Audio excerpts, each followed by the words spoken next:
प्रदेश के कृषि एवं सैनिक कल्याण मंत्री गणेश जोशी ने लाल कुआं पहुंचकर कारगिल शहीद स्मारक में शहीदों को नमन करते हुए स्मारक पर पुष्प चक्र अर्पित किए। इसके साथ ही बिंदुखत्ता के सैकड़ों पूर्व सैनिकों का परिचय प्राप्त करते हुए उनके द्वारा किए जा रहे कार्यों की सराहना की।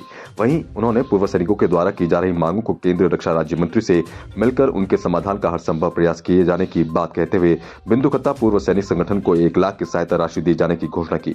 इस दौरान सैनिक कल्याण मंत्री गणेश जोशी ने कहा कि प्रदेश में 4 धामों के अलावा 5वां धाम सैनिक धाम है, जिसको लेकर प्रदेश की सरकार शहीदों के कल्याण के लिए कई कार्य कर रही है।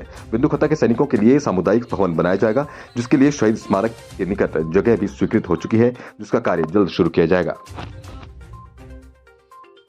सैनिकों के राजनीतिक प्रोग्राम में मुझे यहाँ पर आने का मौका मिला है। सबसे पहले आकर मैंने शहीद स्मारक के शहीदों को नमन किया। ये वीरों की भूमि है, ये राष्ट्रभक्तों की भूमि है। चाहे फर्स्ट वर्ल्ड वार हो, चाहे सेकेंड वर्ल्ड वार हो, चाहे 47 हो, 62 हो, 65 हो, 71 हो, कारगिल हो, पुलवामा हो, गलवान हो, ताज पर हमला हो, संसद पर हमला हो, कोई ना कोई सैनिक हमारे उत्तराखंड से शहीद होता है।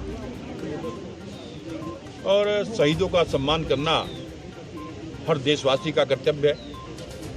शहीद की कोई जाति नहीं होती, कोई धर्म नहीं होता। शहीद तो देश के लिए शहीद होता है। और इन शहीदों के सम्मान में हमारी सरकार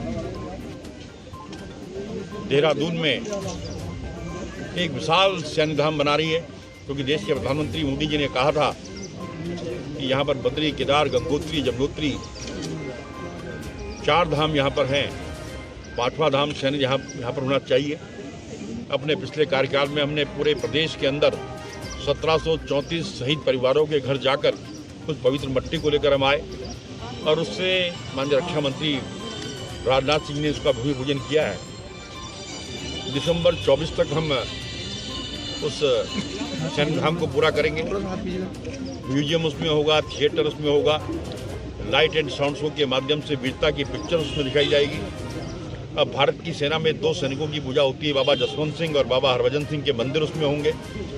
उसका मुख्य द्वार भारत के पहले CDS, जिन्होंने कहा था कि चाइना व पाकिस्तान एक साथ पर हमला करे तो हमारी सेनाएं उससे लड़ने में सक्षम है, जनरल विपिन रावत के नाम पर होगा।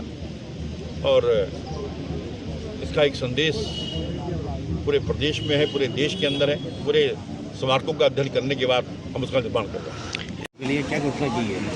देखिए, पूर्व सैनिक तो बहुत दिनों से एक मिलन केंद्र की मांग यहाँ पर कर रहे थे।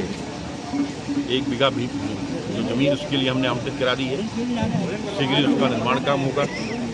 और किसी भी संस्था को चलाने के लिए इनकी अपनी कोई इनकम नहीं है।